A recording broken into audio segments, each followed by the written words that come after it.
Before hospitals, there were shrines. Before doctors, there were gods. Across Africa, the first healers were not simply men and women with herbs. They were divine forces, guardians of health who held the keys to both the body and the soul. They walked in stories. They lived in chants. They spoke through dreams and the hands of their chosen priests. To be healed was not only to be cured, it was to be brought back into harmony with the universe. In African cosmology, sickness was never just a matter of the flesh. Illness could be the shadow of a broken oath, the ripple of an ancestral grievance, or the result of spiritual imbalance. The gods of healing were therefore not only dispensers of medicine, but custodians of truth, morality, and cosmic order. To them, the heart, the mind, and the body were one, and the land itself was part of the prescription. From the dense forests of West Africa to the golden temples of the Nile, from the rivers of the Congo to the plains of the Zulu kingdom, each region birthed its own pantheon of healing deities. There was Osanyin, the Yoruba god of herbs, whose power was carried in the whisper of leaves. There was Imhotep of ancient Kemet, a man so wise in medicine that he became a god. There was Nomkubulwane, the Zulu goddess whose reigns could heal the land and feed the people. And countless others, spirits of earth, water, and sky, each holding a fragment of the great healing code. This is the complete story of all African healing gods, a journey through myth and medicine, through history and heritage. As we meet them, we will see how each god shaped the way communities understood life, death, and everything in between. We will discover how these deities inspired herbalists, midwives, diviners, and priests to carry their work into every home and village. And we will ask ourselves, what can we learn today from a world where healing was sacred and where the divine was always part of the cure? The journey begins where the first remedies were gathered, in the heart of the forest.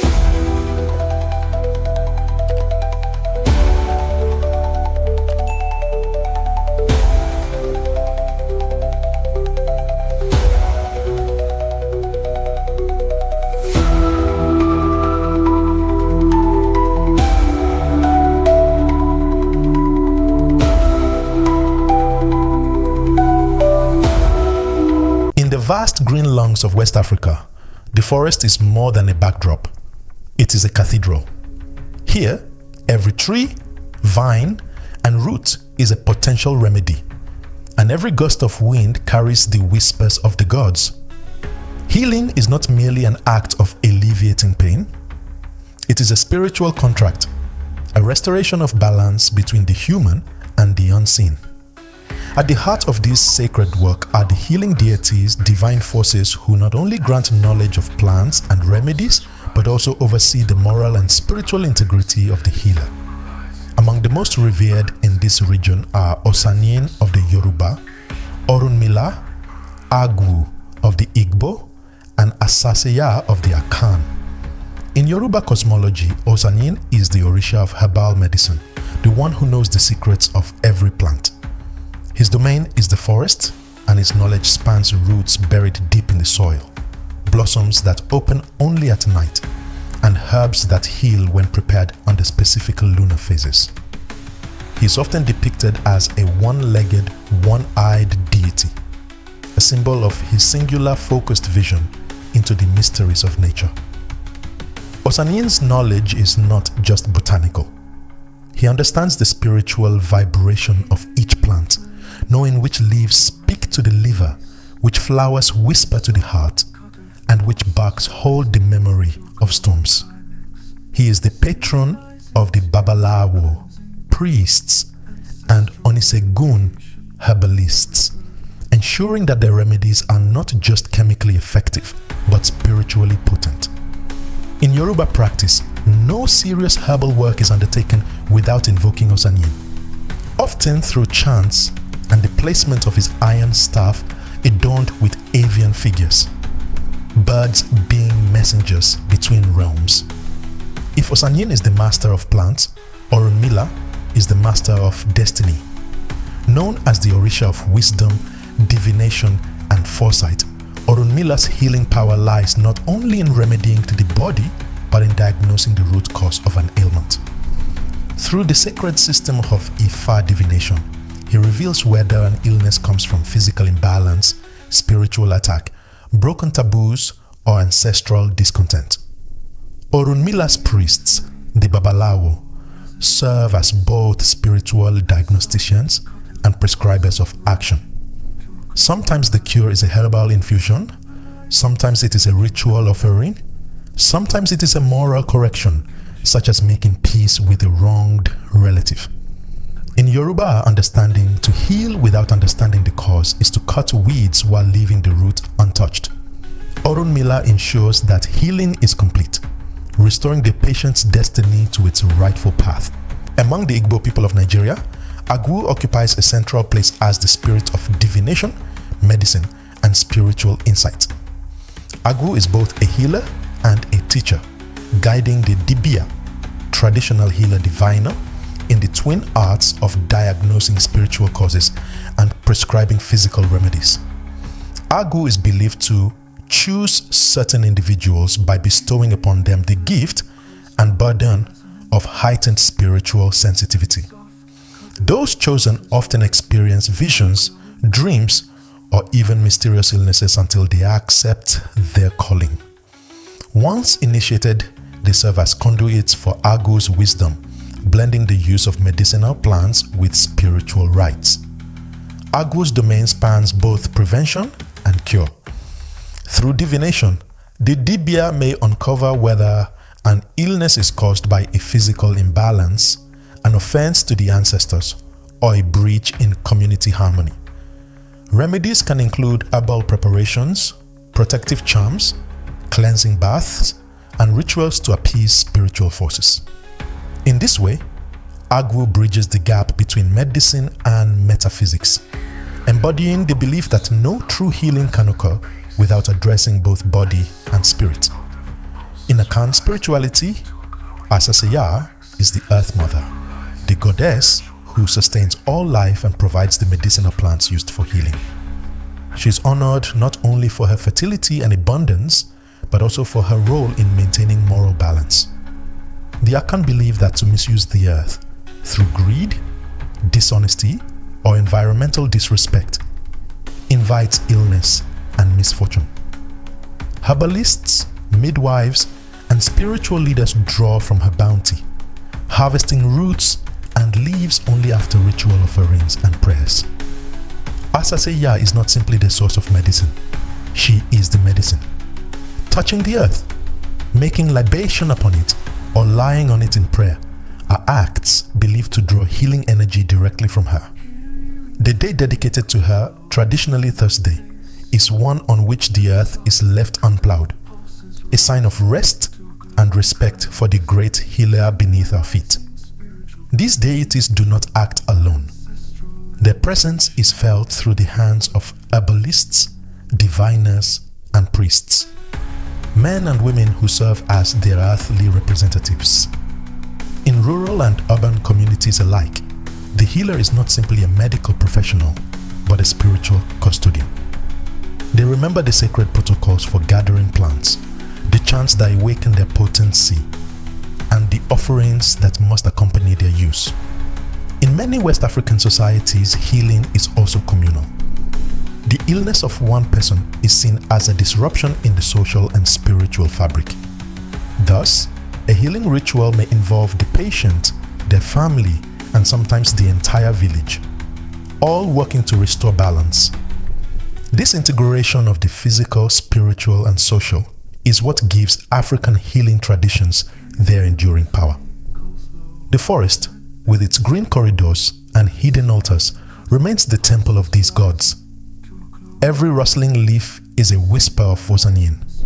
Every divination tray is a map unfolded by Orunmila.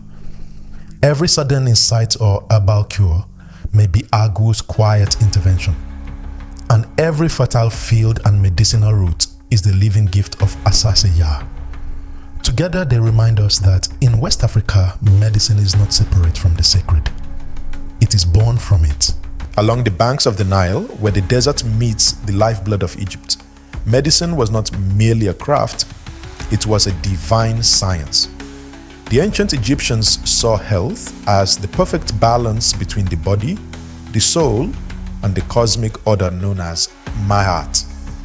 Healing was therefore a sacred duty, and those who practiced it worked under the gaze of gods who embodied both medical skill and spiritual authority. Among these, three figures stand out as pillars of Nile Valley healing tradition. Imhotep, the deified physician. Sekhmet, the fierce lioness goddess of both disease and its cure. And Isis, the great mother healer and mistress of herbal magic. Together, they shaped one of the world's oldest and most sophisticated medical traditions, preserved not only in temples but also in papyri that continue to astonish modern scholars. Imhotep began as a man, an architect, priest, and physician in the court of Pharaoh Josiah around 2600 BCE. He designed the famous step pyramid at Saqqara, but his genius went far beyond stone. Imhotep was revered for his vast knowledge of medicine, from setting broken bones to performing surgery and diagnosing diseases. His name, meaning "he who comes in peace," reflected the harmony he sought between the human body and the cosmic order.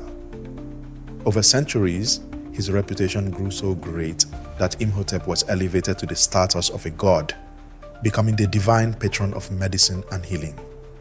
Temples were dedicated to him, and pilgrims came seeking cures. Some accounts describe sleep temples, where the sick would rest, hoping to receive healing dreams sent by the god. In the Greco-Roman period, Imhotep was equated with Asclepius, the Greek god of medicine, showing the enduring respect for his legacy. He stands as a rare example of a mortal whose intellect and compassion earned him a place among the immortals. If Imhotep represents the gentle hand of the healer, Sekhmet embodies the fierce, untamed force of both sickness and its remedy. With the head of a lioness and the body of a woman, Sekhmet was seen as the goddess of war, plagues, and sudden illness, but also the one who could lift these afflictions. In Egyptian belief, she was a double-edged power, the bringer of disease and the protector against it. Priests of Sekhmet were both feared and respected, known for their ability to diagnose and treat a wide range of ailments. They performed complex rituals to appease her wrath, using offerings, incantations, and symbolic gestures to turn her destructive energy toward healing. Ancient records suggest that the priests maintained calendars of unlucky days when Sekhmet's power was at its most dangerous, guiding the community on when to avoid certain actions to prevent illness. Her dual nature was not seen as contradictory. To the Egyptians, the same power that could destroy could also restore. A reminder that healing often arises from confronting and transforming the very forces that harm us. Isis, the great mother goddess, was the embodiment of compassion, resurrection, and magical knowledge. Her role as a healer is immortalized in countless myths, most famously in the story of how she resurrected her husband Osiris after he was slain and dismembered by Set. With her magical words and herbal knowledge, she not only restored his life but also conceived their son, Horus. Herbal medicine was central to her power. Temples dedicated to Isis often served as centers of healing, where priestesses and priests used both plant-based remedies and spoken spells to treat the sick. Many healing incantations preserved in Egyptian papyri invoke her name, calling upon her mastery of plants, her ability to banish poison, and her power to soothe pain. Isis was also associated with childbirth, protecting mothers and infants through amulets and prayers. In the wider Mediterranean world, Isis became a universal goddess, worshipped far beyond Egypt's borders. Her association with healing ensured that her influence persisted even as cultures blended, merging Egyptian herbal lore with Greek and Roman medicinal practices. The healing tradition of the Nile was not confined to myth and ritual. It was supported by an advanced body of practical medical knowledge. Temples served as both spiritual sanctuaries and early hospitals, where the divine and the empirical worked hand in hand. The sick would come for both prayer and treatment, receiving remedies that often combined herbal preparations with invocations to the gods. Medical papyri, such as the Ibas papyrus, dating to around 1550 BCE, contain hundreds of prescriptions for ailments ranging from digestive disorders to burns and infections.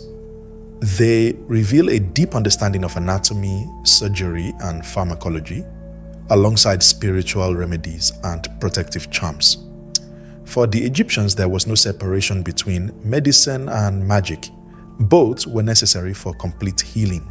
In these sacred texts, the names of Imhotep, Sekhmet, and Isis appear repeatedly, invoked for their unique powers. Imhotep's wisdom guided the application of remedies. Sekhmet's fierce energy was called upon to drive out disease. Isis's compassion and magical skill were sought to bind the cure in place. Healing was a collaborative act between the patient, the priest-physician, and the gods themselves. The legacy of the Nile's divine physicians is one of balance between human skill and divine intervention, between the rational and the mystical. They remind us that in the ancient African worldview, health was never simply the absence of disease. It was the presence of harmony, maintained through the cooperation of gods, healers, and community. Today, their stories live on in both scholarship and spirituality. Imhotep remains a symbol of genius and service. Sekhmet's image still inspires those who seek the courage to confront illness head-on. Isis's name continues to be spoken in rituals of healing and protection. Together, they offer a timeless lesson that true medicine attends to the whole being, body, mind, and spirit, and that the divine is always part of the cure. In Central Africa, the practice of healing is inseparable from the unseen realm. Here, the forest is alive not just with animals and plants, but with spirits, intermediaries between the human and the divine. Illness is rarely regarded as a purely physical event. It is more often interpreted as a signal that something in the spiritual or social order has fallen out of balance. The work of restoring harmony belongs to the spirit doctors, healers whose craft blends herbal medicine, ritual practice, and deep communion with the ancestors. Among the Congo, these healers are guided by Ankisi spirits. In the Bamileke region of Cameroon, the Ngambe healers of secret societies guard esoteric plant knowledge. Across the region, the figure of the Nganga, the traditional healer and diviner, remains central to this sacred work. In Congo cosmology, Nkisi spirits are powerful forces that dwell within specific objects, often crafted by healers to contain and channel their energy. A Nkisi can be created from a carved wooden figure, a bundle of herbs, or even a humble clay pot, but its power lies in the substances placed within it. Sacred woods, medicinal roots, shells, or relics believed to hold spiritual potency. These objects are not merely charms, they are living vessels, inhabited by spirit allies that work to protect health, ward off curses, and restore vitality. When someone falls ill, then Nganga may consult an Nkisi to determine the spiritual cause and the necessary steps for healing. This may involve herbal remedies, ritual baths, and offerings to the spirit, often accompanied by drumming and chants that invite the Nkisi to act. The Nganga is more than a healer. They are an interpreter of the unseen. Through dreams, trance states, and divination, they read the hidden story behind an illness. A persistent fever might be traced to ancestral displeasure. Chronic pain could be linked to a broken oath or the envy of a rival. The Nganga's role is to reveal the truth and prescribe the path to restoration. Whether that be an herbal tonic brewed from forest plants, a purification ritual involving river water and sacred leaves, or a reconciliation ceremony between estranged family members. Among the Bamileke people of Cameroon, healing knowledge is preserved and practiced within secret societies where members are initiated into the mysteries of both medicine and magic. The Ngambe healers are among the most respected of these groups. Their herbal knowledge is vast, covering plants that treat everything from wounds to spiritual afflictions. But the Ngambe do not see healing as a simple matter of applying remedies. Each treatment is accompanied by ritual, designed to align the patient with ancestral protection and to block any harmful forces. The secrecy surrounding the practices is part of the power. The belief that the sacred knowledge loses its effectiveness if it is revealed outside the initiated circle. Medicinal plants are central to all these healing systems, but they are never used in isolation from spiritual practice. A root may be potent for its pharmacological properties, but it becomes truly powerful when combined with incantations, prayers, and invocations to the ancestors. Ritual baths, in particular, are a common prescription. The patient immerses themselves in water infused with herbs, often in a river or stream believed to carry cleansing spiritual energy. This physical act is understood as washing away both illness and the spiritual impurities that allowed it to take hold. Ancestral invocation is woven through every stage of the healing process. The ancestors are not distant figures, they are active participants in the life of the community, guardians of health and fortune. Before a treatment is begun, offerings may be made to them: kola nuts, palm wine, or the first drops of herbal infusion poured onto the earth. The healer calls on them to guide their hands, reveal hidden knowledge, and bless the patient with strength. The success of the healing is seen not only as the skill of the Nganga or Ngambe, but as a sign of ancestral favor. In Central Africa's healing traditions, the work of the spirit doctor is a bridge between worlds. They stand with one foot in the tangible realm of roots and leaves, and the other in the invisible domain of spirits and ancestors. The medicine treats the body, but the rituals heal the soul. It is a reminder that here, as in so much of Africa, health is not merely the absence of sickness. It is the presence of balance maintained through the cooperation of human nature and spirit. In Southern Africa, the act of healing is deeply tied to the cycles of rain, fertility, and the rhythms of the earth. Here, the land is not simply a backdrop for human life. It is a living partner in survival, and its well-being is inseparable from that of the people. Illness, drought, and poor harvests are seen as disturbances in the relationship between humanity, the ancestors, and the forces of nature. The healers of this region are not only physicians in the human sense, but custodians of environmental harmony. Their work reaches beyond the individual body to touch the soil, the sky, and the rain clouds themselves. In Zulu tradition, Nomkhubulwane is the goddess who embodies fertility, agriculture, and the healing rains. Known as she who chooses the state of animals and mother of the earth, Nomkhubulwane is a complex figure, part nurturer, part lawgiver, who governs the growth of crops and the reproduction of animals and humans alike. When drought threatens, her name is called in rituals and offerings meant to invite her rains. She is also invoked at the beginning of the planting season, for without her blessing, the seeds will not take root. The relationship with Nomkhubulwane is deeply reciprocal. Just as she nourishes the land, people are expected to live in harmony with it, refraining from destructive acts that would offend her and disrupt the balance. Working closely with such divine forces are the Sangomas, the spiritual healers of the Zulu and other Nguni peoples. Sangomas are chosen by the ancestors through a calling that is often accompanied by illness or visions until the individual accepts their path. Their practice blends plant medicine with divination, bone throwing, ritual song, and trance states. They are not simply healers of the body, they are intermediaries between the living and the ancestral realm. A sangoma may be called to treat infertility in a couple, to heal a child's persistent illness, or to perform ceremonies to cleanse a homestead of misfortune. Central to their work is the belief that all ailments, whether of the land, the body, or the spirit, have a root cause that must be addressed through ancestral guidance.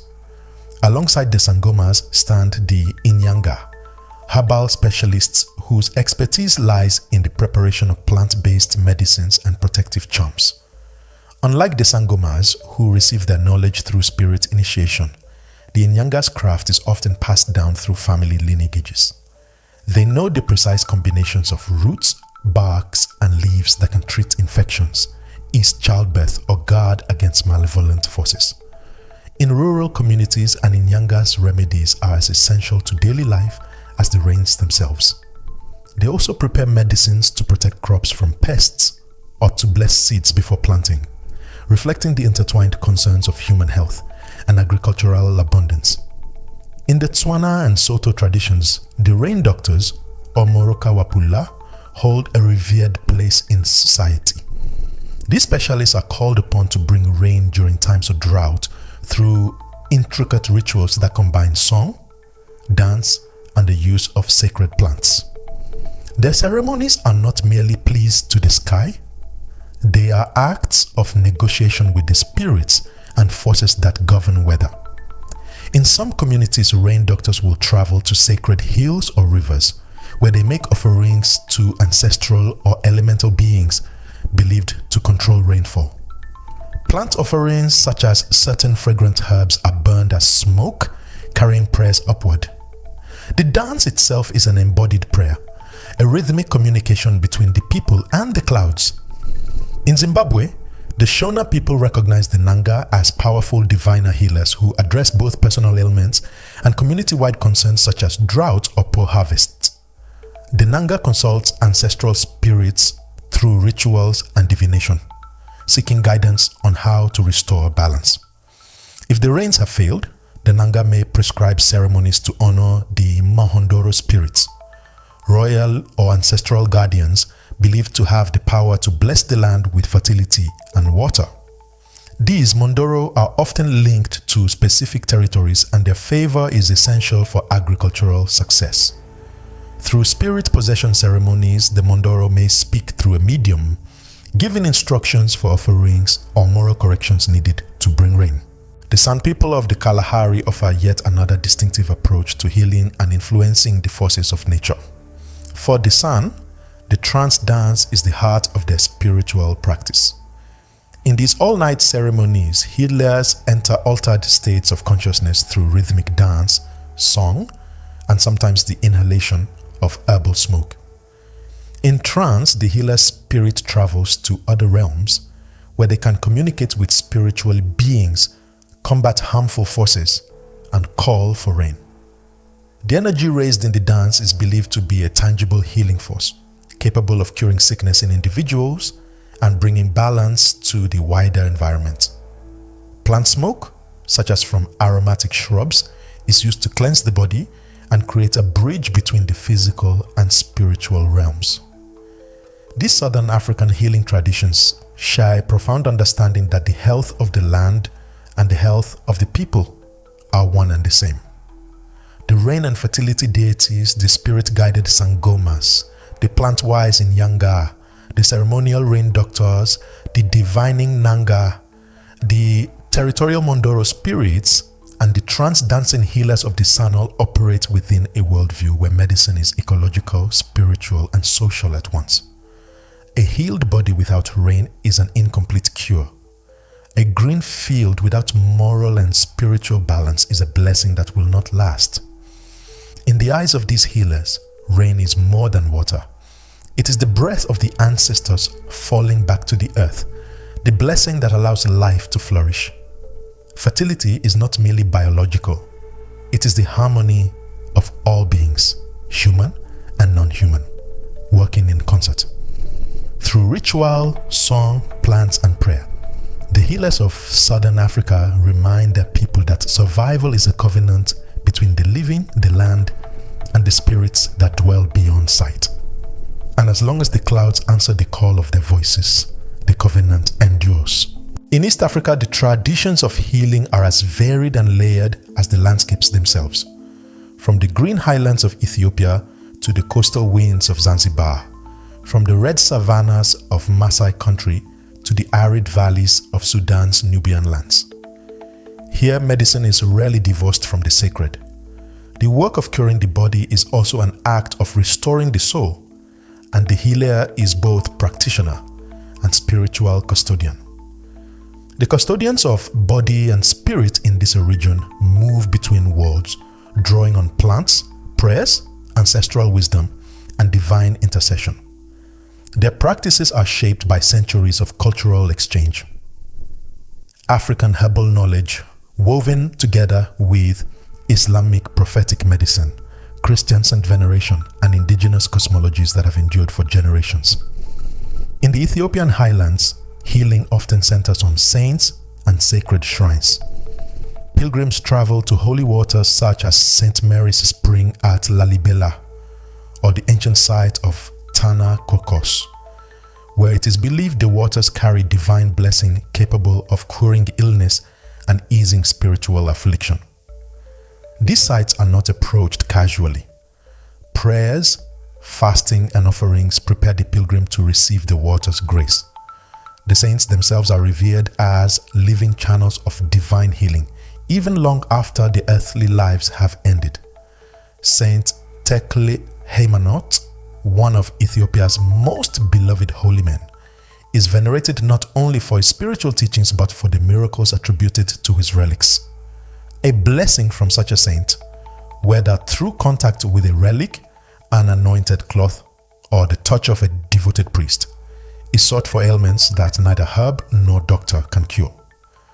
Along the Swahili coast, healing traditions bear the imprint of centuries of trade and cultural blending. Herbal medicine here is shaped by the deep African knowledge of local plants, but it is also infused with the principles of Islamic prophetic healing, or Tib, which draws on the teachings of the Prophet Muhammad about health, diet, and spiritual protection. Coastal healers, known for their mastery of both worlds, prepare remedies that may combine Quranic verses written on paper and dissolved into water with infusions of roots and leaves gathered from the mangroves or inland forests. These practitioners see no contradiction in blending spiritual recitation with botanical treatment. Both are part of the divine arsenal against disease and misfortune. For the Maasai, healing is inseparable from the relationship between people, cattle, and land. Elders and lay-born spiritual leaders carry the responsibility of maintaining the health and harmony of the community. Their knowledge of plant medicine is precise and deeply tied to the environment. Plants like Olkiloriti are used to reduce fevers, while Olmisigiyoi serves as a cleansing agent for both the body and the spirit. Healing is not purely a matter of ingestion or application. Blessings from the lay-born are considered essential to seal the cure. Such blessings may be invoked over the patient, over a newborn calf, or over the rain clouds that determine the fertility of the land. In this worldview, to heal a person is also to ensure the well-being of the herds and the soil, for the fates of all three are bound together. In Uganda, the kingdoms of Bunyoro and Buganda maintain traditions that honor the Balubali spirits, powerful beings invoked for curing diseases, ensuring fertility, and protecting communities from calamity. These spirits are not distant. They may speak through mediums in possession ceremonies, diagnosing illnesses, and prescribing cures that blend herbal remedies with spiritual offerings. The forest-dwelling herbalists, known as Basawo Biensiko, are renowned for their encyclopedic knowledge of plants, many of which are found only in the deep, untamed woods. Such herbalists do more than gather leaves. They observe the seasons, the moon's cycles, and the signs in nature that indicate when a plant holds its greatest potency.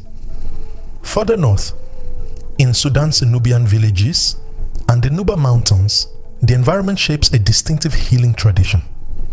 Here, desert plants and hardy shrubs are prized for their resilience and medicinal strength.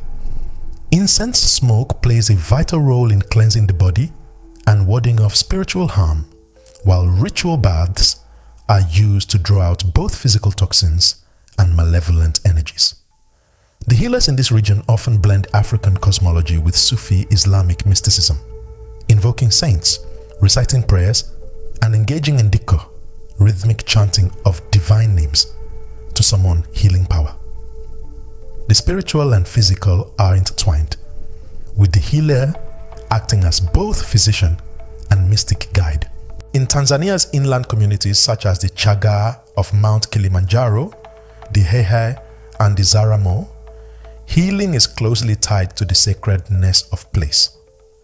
The foothills of Kilimanjaro, with their lush vegetation and pure mountain waters, are considered spiritually charged, and certain springs or groves are approached as sites of both prayer and cure. Rainmakers in these communities often serve double duty as healers, for the gift of rain is inseparable from the gift of life. Plant infusions are used not only for physical ailments, but also for rituals meant to call rain, cleanse the land, and restore fertility to the soil. Ancestors are always part of these processes. Their approval and assistance sought through libations, songs, and offerings before the work of healing begins. Across East Africa, these diverse traditions are unified by a shared understanding. Health is a covenant between people, their ancestors, the land, and the divine. Whether it is the blessing of an Ethiopian saint, the Quranic recitation of a Swahili herbalist, the plant wisdom of a Maasai elder, the spirit possession ceremonies of Uganda's mediums, the incense-laden rituals of Sudanese healers, or the mountain-blessed remedies of Tanzanian rainmakers, each practice holds a piece of the larger whole. Healing here is not simply the absence of illness, it is the presence of right relationship with God, with the spirits, with the land, and with one another. And in that balance, the people of East Africa find both life and longevity. The story of Africa's healing gods is, at its heart, the story of a world in which science and spirit were never torn apart. For thousands of years, the work of preserving life was carried out not in sterile separation from the sacred, but in deep partnership with it. The hands that pounded roots into medicine also poured libations to the gods. The lips that recited herbal formulas also chanted invocations to the ancestors. In every village, from the deserts of Nubia to the forests of West Africa, from the Swahili coast to the Kalahari sands, healing was a ceremony, a weaving together of observation, plant knowledge, ritual, and moral responsibility. The gods of healing were not distant ideals but active presences guiding both diagnosis and cure. They taught that illness was never just a breakdown of the body but a signal from the larger web of life, a call to restore harmony on every level. Today, the world often imagines medicine as a choice between the traditional and the modern, as though they are opposites that cannot meet. But Africa's healing traditions show us that these realms were once one and the same. Osanien's knowledge of herbs was as precise as any pharmacology. Orunmila's divinations were diagnostic tools for understanding hidden causes. The rain doctor's ceremonies were ecological interventions as much as spiritual ones. Even Imhotep, deified for his skill, was both architect and physician, proof that the ancient mind saw no division between building a pyramid and building a healthy body. These traditions have not vanished. They have adapted, sometimes quietly, sometimes in plain sight. In rural communities, the Nganga, Nanga, Sangoma, and Inyanga still gather plants at the right moon phase, still still mix infusions in clay pots, still invoke the spirits before applying the cure. In cities, healers blend ancestral knowledge with modern clinical practices, offering herbal remedies alongside advice on nutrition, stress, and emotional well-being. Across the African diaspora, people are returning to these traditions, rebuilding altars, relearning the old names of plants, and reawakening the prayers their great-grandparents once said over every harvest. Even in music, art, and literature, the image of the healer and the sacred plant is reappearing, reminding a generation that to remember is to reclaim power. The relevance is not only cultural, it is practical. In an age where environmental collapse threatens health on a planetary scale, these traditions offer a blueprint for balance. They teach that you cannot heal the people without healing the land. They insist that morality, honesty, justice, respect for ancestors and earth is not an optional extra, but a requirement for wellness. They offer a vision of medicine that treats the body without forgetting the soul, and that measures its success not only in survival rates, but in the restoration of harmony. To remember the healing gods is to remember a way of being human that refuses to separate knowledge from reverence or treatment from gratitude. It is to acknowledge that the cure for a fever might be found in the root of a forest plant, in the song sung by a healer, and in the reconciliation of two estranged kin, all at once. It is to understand that healing is not a transaction but a relationship, a covenant between the living, the ancestors, and the divine powers that watch over the earth. So let this be both a remembrance and an invitation.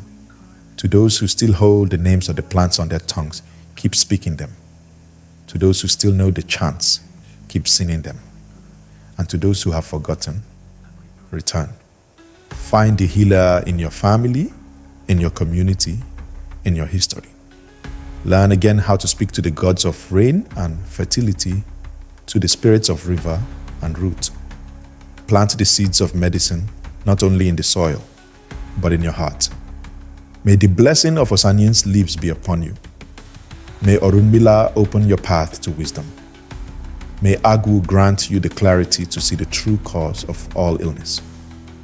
May Namkubulwin send rains to every dry place in your life. May the saints and spirits of the Nile, the forests, the deserts and the coast remember your name when you call for help. If this journey has stirred something in you, a memory, a curiosity, a longing, do not let it fade. Comment below with the healing traditions you have seen or heard of. Like this video if you believe the wisdom of the ancestors still has a place in our time.